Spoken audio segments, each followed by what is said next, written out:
Hola amigos, ¿cómo están? Bienvenidos a una nueva entrevista de RPP.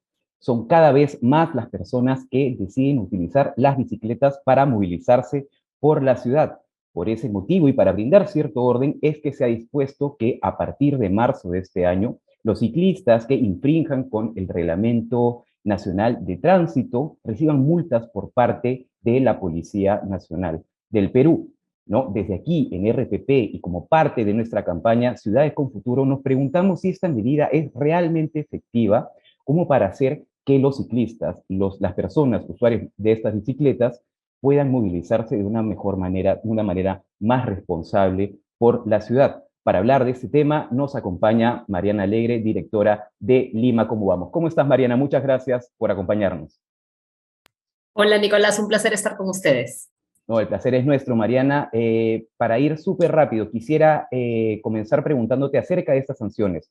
¿Cuáles son las faltas que multa esta variación del reglamento del Nacional de Tránsito para los Sí, ciclistas? bueno, Ujú. sí, en primer lugar, indicar que justamente es importante tener reglas, ¿no? Para poder transitar por la ciudad, por las calles, y que estas reglas sean, por supuesto, coherentes y consistentes con los objetivos que queremos promover.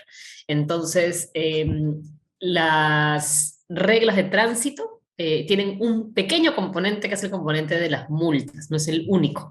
Y eso implica una medida justamente, ¿no?, de control frente a unos malos comportamientos o comportamientos indeseables por parte en este caso que estamos evaluando, los que usan bicicleta. Dicho esto, hay una serie de reglas asociadas al transporte en bicicleta que buscan que los ciudadanos y las ciudadanas, independientemente del medio de transporte que usemos, pues viajemos seguros, ¿no? Y por lo tanto se ha previsto una serie de cosas que son razonables, ¿no? Como por ejemplo no pasarse las luces rojas o no manejar bicicleta en estado de ebriedad, al igual que no quisiéramos que nadie maneje un vehículo en estado de ebriedad.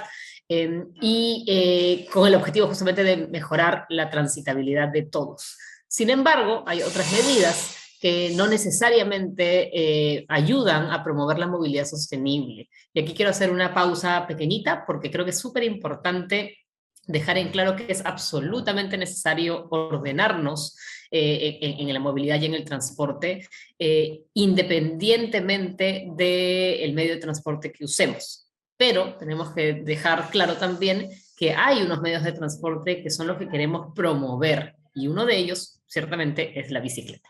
Ujú, claro, ¿no? Esto que tú mencionas es súper importante porque precisamente la bicicleta es un medio de transporte sostenible que las autoridades deberían comenzar a promover mucho más, ¿no es así? Y como parte de esta promoción debería estar enmarcada de una normativa que sea, ¿cómo decirlo?, responsable también. Pero ¿qué sucede cuando tenemos de repente algunas sanciones, como tú bien has mencionado, que no se adecúan a la realidad? Estas podrían desincentivar su uso más bien. Sí, justamente a eso me refería cuando hablaba de tener en cuenta medidas que sean proporcionales y que no pierdan de vista el objetivo. Si estamos en un momento en el que el uso de la bicicleta como medio de transporte, ojo, no como medio recreativo, se encuentra en un impulso importante a partir justamente, no solamente de las acciones que ya venían ocurriendo pre-pandemia, sino también por la pandemia y cómo eso generó que varias personas pudiesen optar por usar bicicleta en lugar de repente usar un medio de transporte particular o subirse a un medio de transporte colectivo. Entonces, en ese escenario en el que estamos identificando los beneficios de que se use la bicicleta, no solo para la persona que la monta, ¿ok?, sino en general para la sociedad. Es decir, menos ocupación de un espacio dentro de un bus, menos tránsito, menos tráfico y por lo tanto tránsito en automóviles particulares, taxis u otros, ¿no? Obviamente una serie de beneficios ambientales en torno al ambiente. Entonces, si identificamos que hay unas ventajas importantes de promover la bicicleta como medio de transporte que son evidentes y claras, entonces tenemos que ser coherentes con el tipo de normas que generamos.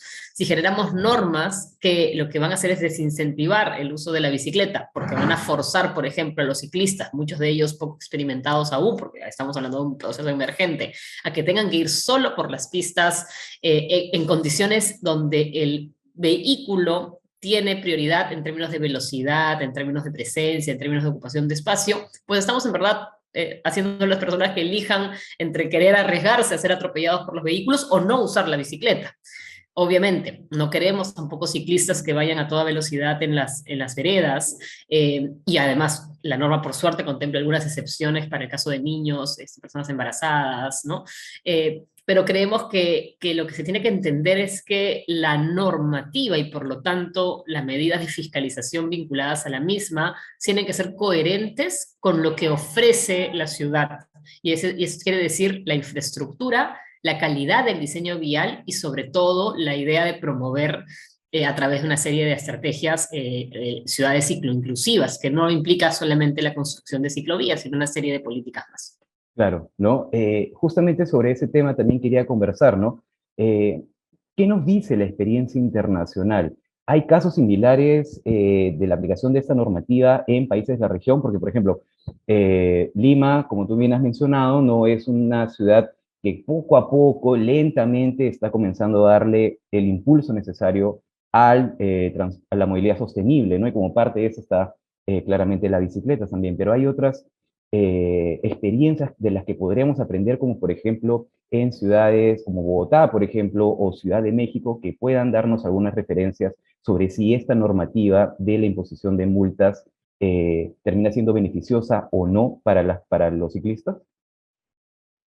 Sí, ahí tenemos que tener en cuenta que en general las ciudades de nuestra región nacen y surgen en un contexto de ciudades para los autos.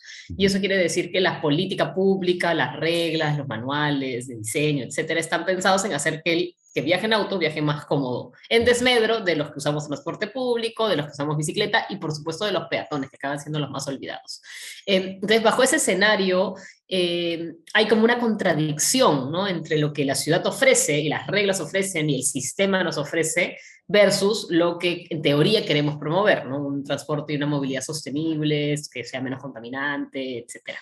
Entonces, en el caso que mencionas, México, Bogotá u otros, pues han tenido un poco esa misma contradicción cuando empezaron a promover procesos vinculados al uso de la bicicleta, tanto en acciones más de política pública, por ejemplo, la ciclovía recreativa de Bogotá, que tiene muchísimos años, de ahí nosotros aprendimos para implementar la que estamos implementando en Lima, en la avenida Arequipa, ha tenido una oposición enorme, ¿no? Justamente desde sus inicios, digamos, y continúa teniendo un poco de rechazo a partir justamente de aquellas personas que manejando autos se sienten pues interrumpidas, ¿no?, en su aparentemente derecho humano a moverse como quieran y por donde quieran sin restricciones. Ujú. Y pasa lo mismo con el tema de las normas. Si se colocan normas que son desproporcionales, tanto en cuanto a la oferta de infraestructura existente como a la cantidad de pago que haya que hacer cuando se trate de multas dinerarias, entonces ciertamente se está entorpeciendo la posibilidad de usar la bicicleta. Los sistemas de alquiler de bicicleta pública o de préstamo que hay en el caso de México, por ejemplo, o sea, incorporan una serie de acciones más. Entonces, la obligatoriedad del casco, que es importante de usar justamente ante el riesgo enorme en el que estamos, esa también una potencial barrera, ¿no? Porque si se supone que la bicicleta pública o la bicicleta está para que cuando uno lo tome, pues cuando se cruza con la bicicleta y de repente dice, uy, bueno, mejor me subo a la bici en vez de subirme al bus porque está lleno, porque no llega. Pero claro, uno no anda con un casco encima, ¿no? Claro, exactamente.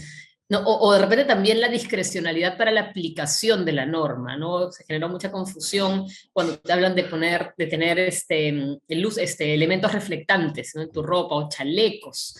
La pregunta es, ¿eso es necesario, por ejemplo, en el día?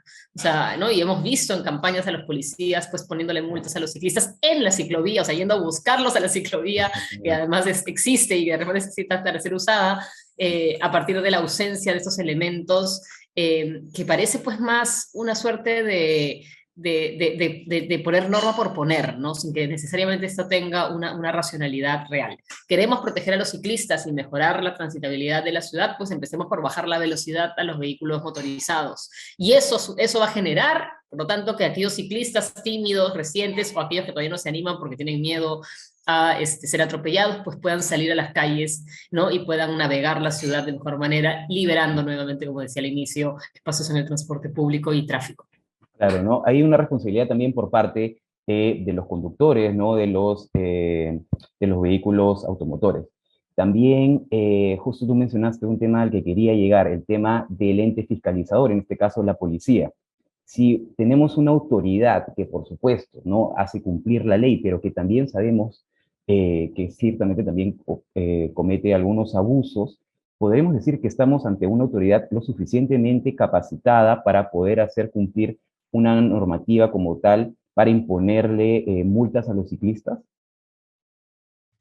Bueno, mientras haya corrupción, así sea pequeña en las instituciones, y claramente no estamos frente a corrupción pequeña, siempre van a haber dudas, ¿no? Y desconfianza por parte de nosotros como ciudadanos.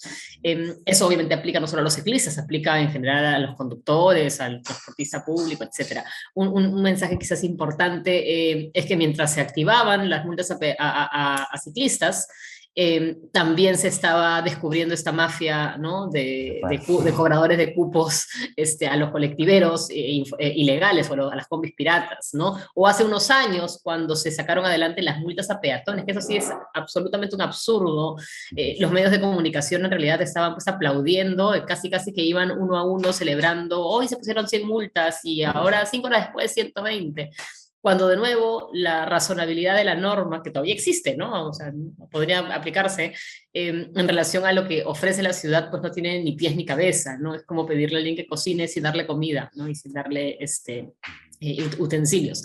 Entonces, yo creo que más que la policía misma, como la policía de tránsito a cargo de gestionar el tránsito y tal, o los fiscalizadores en el caso de los municipios, para el caso del transporte público, ¿no? O que están también ahí acompañando un poco los flujos de los ciclistas, no son en realidad los responsables de que esto no funcione.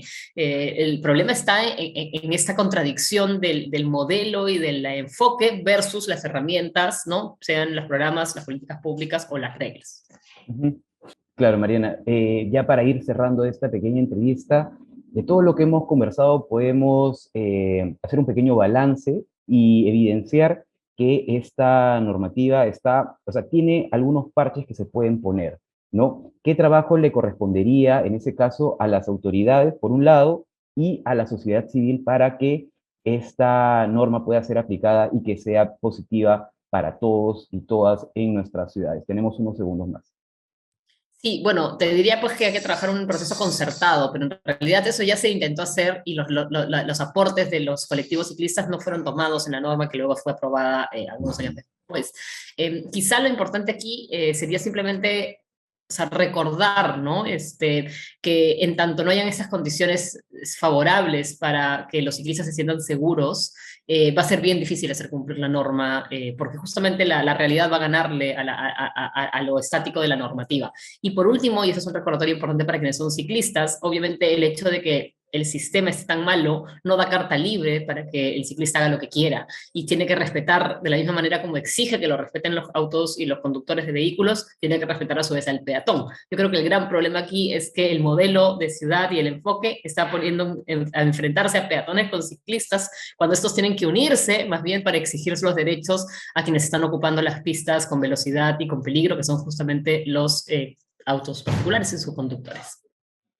Tal cual, Mariana Alegre, directora de Lima Como Vamos, es quien nos ha acompañado el día de hoy. Te agradezco, Mariana, mucho por tu tiempo y le recordamos a las personas que se han conectado a esta transmisión que esta entrevista se ha dado en el marco de la campaña Ciudades con Futuro que organiza RPP y que si quieren conocer más sobre este tema pueden ingresar a la página www.ciudadesconfuturo.pe. Yo soy Nicolás Altamirano Pebe y conmigo será hasta un próximo Facebook Live. Muchas gracias, Mariana. Gracias. Ciudades con Futuro es organizado por RPP con el compromiso de Enel y Lima Expresa.